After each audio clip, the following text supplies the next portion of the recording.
तो एक बार फिर से आपका स्वागत है हमारे YouTube चैनल पर। आज के इस वीडियो में हम जानेंगे कि बिहार जनगणना का जो फॉर्म ऑनलाइन हो रहा है वो आप खुद से ही अपने मोबाइल से कैसे भर सकते हैं। तो इस वीडियो में हम सभी कुछ स्टेप बाय स्टेप जानेंगे। तो चलिए वीडियो को स्टार्ट करते हैं। तो देखिए, इसके लिए सबसे पहले आपको वीडियो के डिस्क्रिप्शन में हमारे इस टेलीग्राम चैनल का लिंक मिल जाएगा। तो क्लिक करके इस पर आना है, फिर उसके बाद फॉलो कर लेना है और फिर ठीक इसके नीचे यहाँ पर बिहार जनगणना आधिकारिक वेबसाइट करके यहाँ पर लिंक मिलेगा, तो इस पर क्लिक करना है।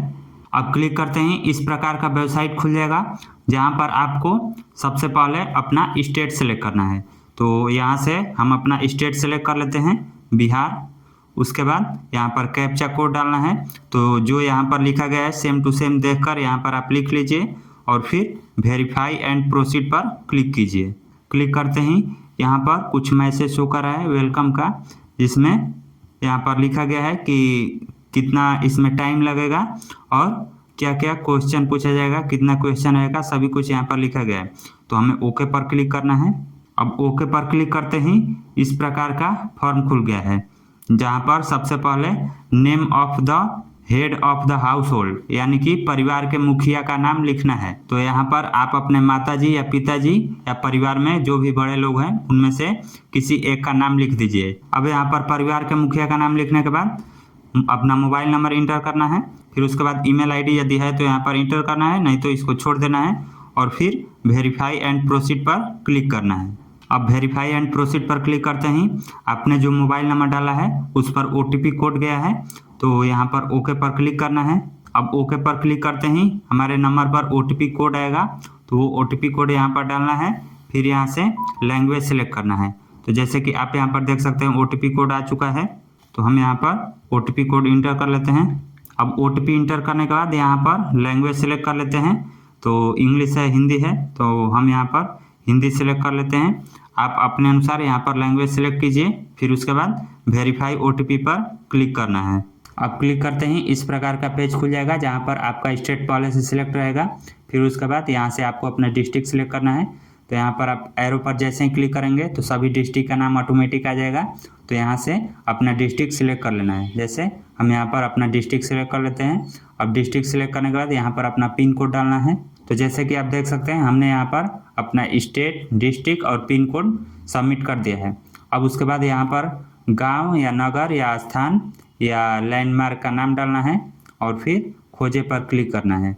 देखिए, तो हमने यहाँ पर अपने गांव का नाम डाला है, तो ठीक इसके नीचे गांव का नाम, डिस्ट्रिक्ट और स्टेट ऑटोमेटिक आ रहा है। तो यहाँ पर हमारे गांव का नाम सही है, तो हम इसको सिलेक्ट कर लेते हैं। अब गांव का नाम सिलेक्ट करने के बाद खोजे पर क्लिक करते हैं। अब उसके बाद आपके गांव का नाम आ जाएगा, यहाँ से आप अपना लोकेशन सेलेक्ट कर सकते हैं और फिर उसके बाद यहाँ पर इस तरह से करके इसको पिन कर देना है। उसके बाद स्थान की पुष्टि करे पर क्लिक करना है। तो यहाँ पर हमारा एड्रेस आ चुका है। अब उसके बाद सहेजे और आगे बढ़े पर क्लिक करना है। अब यहाँ पर आएगा मैसेज कि जो आपने लोकेशन सेलेक्ट किया है उसकी पुष्टि करना है, तो यहाँ पर हाँ पर क्लिक करना है।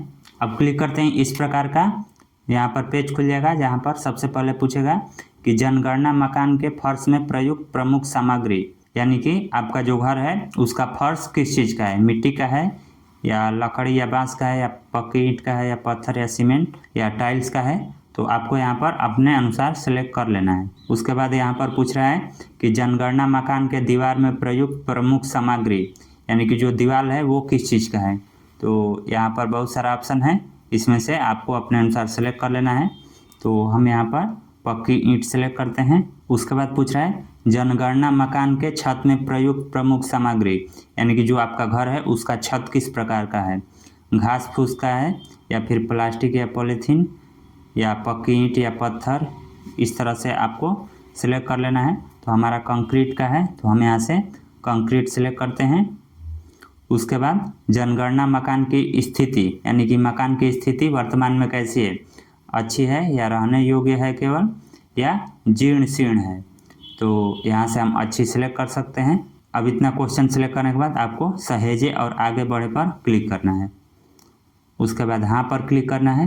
अब उसके बाद यहाँ पर पूछ रहा है परिवार से संबंधित जानकारी, जिसमें इस परिवार में सामान्यतः रहने वाले व्यक्तियों की कुल संख्या, तो आपके परिवार में कुल कितने सदस्य हैं वो यहाँ पर लिखना है। तो यहाँ पर हम लिख दिए टोटल 12। उसके बाद परिवार के मुखिया का नाम ऑटोमेटिक आ गया है। फिर परिवार के मुखिया का नाम चुनी हुई भाषा में, तो जैसे हमने यहाँ पर इंग्लिश में लिखा है और लैंग्वेज जो हमने सेलेक्ट किया है वो हिंदी सेलेक्ट किया है, तो यहाँ पर हिंदी में परिवार के मुखिया का नाम लिखना है। जैसे यहाँ पर आप इंग्लिश में लिखकर स्पेस दबाएंगे तो ऑटोमेटिक हिंदी में आ जाएगा।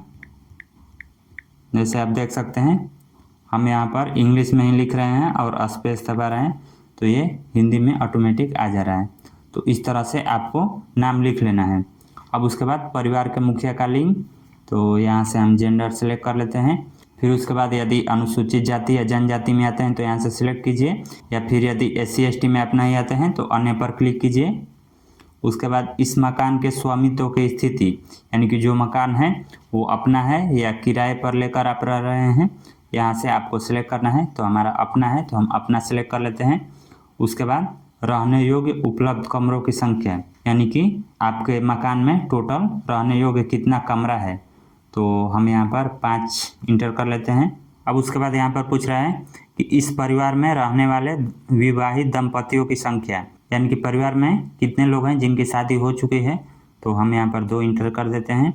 अब सभी डिटेल्स भरने के बाद सहेजे और आगे बढ़े पर क्लिक करना है। फिर उसके बाद हाँ पर क्लिक करना है। अब जैसे ही क्लिक करेंगे तो फिर अगला स्टेप आ जाएगा जिसमें परिवार के लिए सुविधा की उपलब्धता बताना है। तो यहाँ पर पहला जो है वो है पेयजल का मुख्य स्रोत क्या है। तो आपका यहाँ पर पेयजल का मुख्य स्रोत जो भी है वो सिलेक्ट कर लेना है। जैसे हमारा यहाँ पर हैंडपम्प है, हैंडपम्प, तो हम इसको सिलेक्ट कर लेते हैं। आपका जो भी है जैसे कि ट्यूबवेल है या बोरवेल है तो आप वो सिलेक्ट कर लीजिए। फिर उसके बाद पेयजल स्रोत की उपलब्धता, वो परिसर के अंदर है या परिसर के बाहर है या दूर है, तो हमारा परिसर के अंदर है तो हम यहाँ पर ये सिलेक्ट कर लेते हैं। उसके बाद प्रकाश का स्रोत, तो प्रकाश का स्रोत आपका जो भी है, यानी कि आपके घर में बिजली है या मिट्टी का तेल है या सौर ऊर्जा है या अन्य स्रोत हैं, आप अपने अनुसार सेलेक्ट कर लीजिए। तो हमारे घर में बिजली है तो हम यहाँ पर बिजली सेलेक्ट कर लेते हैं, ठीक है। अब उसके बाद शौचालय की सुलभता पूछ रहा है कि आपके घर में शौचालय है कि नहीं है। तो हमारे घर में केवल परिसर के उपयोग के लिए है परिवार के, तो यहाँ पर जो पहला ऑप्शन है वो हम सिलेक्ट कर लेते हैं। यदि आपके घर में कोई दूसरा शौचालय है या शौचालय ही नहीं है तो आप सबसे नीचे वाला ऑप्शन सिलेक्ट कर सकते हैं। हमारे घर में है तो हम यहाँ पर केवल परिवार के उपयोग हेतु जो ऑप्शन है वो सिलेक्ट कर लेते हैं, ठीक है। अब उसके बाद शौचालय का प्रकार पूछ रहा है कि किस प्रकार का शौचालय है। तो यहाँ पर कई ऑप्शन हैं जैसे पाइप सीवर पद्धति या सेप्टिक टैंक या अन्य पद्धति। तो हमारे यहाँ सेप्टिक टैंक है तो हम ये सिलेक्ट कर लेते हैं। आप अपने अनुसार इसको सिलेक्ट कर लीजिए। फिर उसके बाद गंदे पानी की निकासी किससे जुड़ी हुई है, यहाँ पर ढकी नाली से, खुली नाली से और किसी भी नाली से नहीं, 3 ऑप्शन है। तो आपके पास जो भी है वो सिलेक्ट कर लीजिए। हम यहाँ पर खुली नाली से सिलेक्ट कर लेते हैं। उसके बाद परिसर के अंदर स्नान सुविधा की उपलब्धता, यानी कि अलग से स्नान करने के लिए स्नान गृह है या नहीं। तो हमारे घर में है तो हम यहाँ पर हाँ का जो ऑप्शन है इसको सिलेक्ट करेंगे और फिर इसमें स्नान गृह सिलेक्ट करेंगे। यदि आपके घर में है लेकिन उसके ऊपर छत नहीं है तो दूसरा ऑप्शन सिलेक्ट कर सकते हैं, या फिर अलग से स्नान गृह है ही नहीं तो जो सबसे अंतिम वाला ऑप्शन है नहीं का, इसको आपको सिलेक्ट कर देना है। तो हमारे घर में है तो हम यहाँ पर स्नान गृह सिलेक्ट कर लेते हैं। उसके बाद रसोई घर और LPG PNG गैस कनेक्शन की उपलब्धता, यानी कि रसोई घर में खाना कैसे पकाते हैं। तो जो पहला ऑप्शन है LPG या PNG गैस कनेक्शन उपलब्ध है तो हम इसको सिलेक्ट करते हैं। यदि आपके घर में गैस कनेक्शन उपलब्ध नहीं है तो यहाँ पर बहुत सारा ऑप्शन दिया गया है, उसमें से आप अपने अनुसार सिलेक्ट कीजिए। तो हम यहाँ पर पहला ऑप्शन सिलेक्ट कर देते हैं। अब उसके बाद ऊपर थोड़ा सा स्क्रॉल करना है। अब यहाँ पर पूछ रहा है खाना पकाने के लिए प्रयुक्त मुख्य ईंधन, यानी कि खाना किस चीज़ पर बनता है। तो जलाऊ लकड़ी है या फिर उपला है या मिट्टी का तेल है।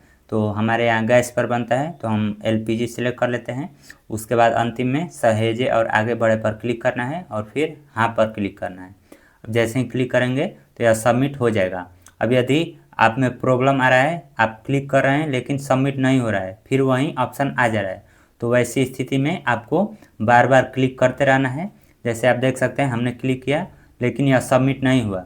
तो इसी तरह से बार बार यदि हो रहा है तो आप बार बार सहेजे और आगे बढ़े पर क्लिक करते रहना है। आप 3 बार 4 बार 5 बार 6 बार क्लिक करते रहिए। उसके बाद अंतिम में यह सबमिट हो जाएगा और फिर आगे का प्रोसेस आ जाएगा। तो इसलिए यदि सेव नहीं हो रहा है तो आपको घबराना नहीं है, आपको क्लिक करते रहना है। ठीक है, अब हमने कई बार क्लिक किया तो यह सेव हो चुका है और नेक्स्ट स्टेप आ चुका है। अब यहाँ पर परिवार द्वारा धारित परिसंपत्तियों का विवरण पूछ रहा है, यानी कि आपके परिवार में क्या क्या संपत्ति है वो यहाँ पर दिए गए ऑप्शन में से सिलेक्ट करना है। तो यहाँ पर सबसे पहले पूछ रहे हैं कि रेडियो या ट्रांजिस्टर आपके पास है कि नहीं है। तो इनमें से आपके पास यदि है तो ऑप्शन सेलेक्ट करना है, और यदि नहीं है तो यहाँ पर नहीं पर सिलेक्ट कर देना है। तो हमारे पास नहीं है तो नहीं पर सिलेक्ट करते हैं। उसके बाद टेलीविज़न आपके पास है तो किस प्रकार का है, दूरदर्शन मुक्त है या फिर अन्य DTH है, या इसमें से जो भी है आप सिलेक्ट कर दीजिए। हमारे पास नहीं है तो हम यहाँ पर नहीं सिलेक्ट करते हैं। उसके बाद पूछ रहा है इंटरनेट सुविधा, यानी कि आपके पास इंटरनेट सुविधा उपलब्ध है तो किस स्थिति में है, मोबाइल या स्मार्टफोन में है या लैपटॉप में है। तो हमारे पास स्मार्टफोन में है तो हम ये ऑप्शन सेलेक्ट करते हैं। उसके बाद पूछ रहा है लैपटॉप या कंप्यूटर है या नहीं, तो हमारे पास है तो हम हाँ सेलेक्ट करते हैं। उसके बाद टेलीफोन या मोबाइल या स्मार्टफोन है या नहीं, तो हमारे पास केवल स्मार्टफोन है तो हम स्मार्टफोन सेलेक्ट करेंगे। उसके बाद पूछ रहा है साइकिल और स्कूटर या मोटरसाइकिल है या नहीं, तो हमारे पास मोटरसाइकिल है तो हम यहाँ पर मोटरसाइकिल सेलेक्ट कर लेते हैं। यदि आपके पास साइकिल है या फिर दोनों है तो यहाँ पर दोनों सेलेक्ट कर लीजिए। ठीक है, उसके बाद कार, जीप या वैन, यदि है तो हाँ सेलेक्ट कीजिए, नहीं है तो नहीं सेलेक्ट कीजिए। उसके बाद परिवार द्वारा उपभोग किए जाने वाले मुख्य अनाज, तो यहाँ पर हम चावल सेलेक्ट कर लेते हैं। आपको गेहूँ सेलेक्ट करना है तो गेहूँ सेलेक्ट कर लीजिए, या फिर आपको जो भी सिलेक्ट करना है कर लीजिए। ठीक है, अब उसके बाद यहाँ पर आपका मोबाइल नंबर आ जाएगा, तो इसको आपको कुछ भी नहीं करना है और फिर सहेजे और आगे बढ़े पर क्लिक करना है, और फिर उसके बाद हाँ पर क्लिक करना है। जैसे ही हाँ पर क्लिक करेंगे तो आपका जो डिटेल्स है वो सबमिट हो जाएगा। अब उसके बाद अगले पेज पर आपने जो जो भी डिटेल्स भरा होगा सारा आपका डिटेल्स आ जाएगा। तो एक बार अपना सभी डिटेल्स मिला लेना है। यदि इसमें कुछ गड़बड़ी है तो इसको आप एडिट भी कर सकते हैं। इसके लिए सबसे नीचे स्क्रॉल करना है, फिर उसके बाद यहाँ पर सबसे नीचे संशोधन के लिए वापस जाए का जो ऑप्शन है इस पर क्लिक करके आप करेक्शन कर सकते हैं, या फिर सभी डिटेल सही है तो पुष्टि करें और सबमिट करें का जो ऑप्शन है इस पर क्लिक करना है और फिर हाँ पर क्लिक करना है। अब जैसे ही हाँ पर क्लिक करेंगे तो आपका जो डिटेल्स होगा वो सबमिट हो जाएगा। अब सबमिट होने के बाद आप देख सकते हैं कि इस प्रकार का स्क्रीन खुल गया है जहाँ पर हमारा SC ID है। इसकी ज़रूरत तब पड़ सकती है जब जनगणना करने वाले आएंगे तो वो आपसे इस ID को मांगेंगे। यदि आपके पास रहेगा तो ये आप दे देंगे, तो इससे उनको मालूम चल जाएगा कि आपके पास क्या क्या डिटेल्स है। और यदि यह आपके पास नहीं रहेगा तो वे लोग दोबारा जनगणना कर सकते हैं। तो इसलिए आपको इसको सुरक्षित रखना है, और फिर यदि कोई जनगणना करने वाला आए तो आपको इस ID को दे देना है, इससे उन लोगों को मालूम चल जाएगा। तो इस तरह से आप घर बैठे अपने मोबाइल से ही बिहार जनगणना का जो फॉर्म ऑनलाइन हो रहा है वो कर सकते हैं। इसमें ज़्यादा तामझाम नहीं है, सिंपल प्रोसेस है।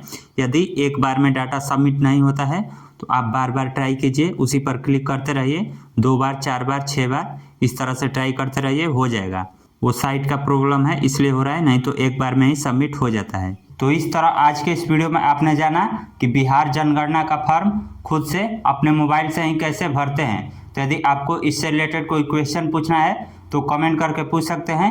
वीडियो पसंद आई हो तो इसे शेयर भी ज़रूर करें, और ऐसे ही और भी वीडियो देखने के लिए इस चैनल को सब्सक्राइब कीजिए।